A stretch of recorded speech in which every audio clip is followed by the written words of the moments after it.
Kaya naman sa bisa ng Executive Order No. 35 na nilagdaan ni Pangulong Ferdinand R. Marcos Jr., ang Pasig River na dating marumi at napabayaan, ibabalik sa dati nitong ganda at katanyagan.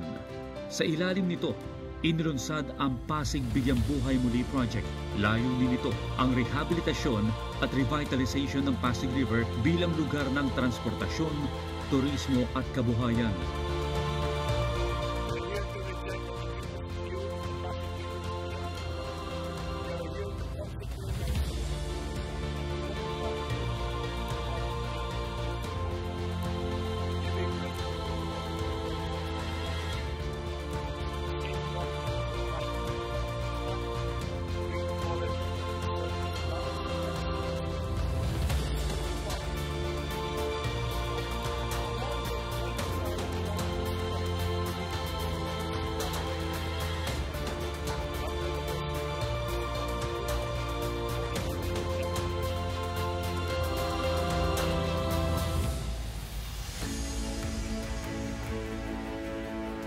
Hindi lang ito beautification, hindi pang papaganda lang. Kasi hindi na tayo pwede puro maganda lang.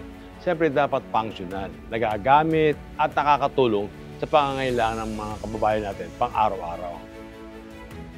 Ang daming nangarap ito, hindi nagawa. Una-una, malilinis natin ang buong Pasig River.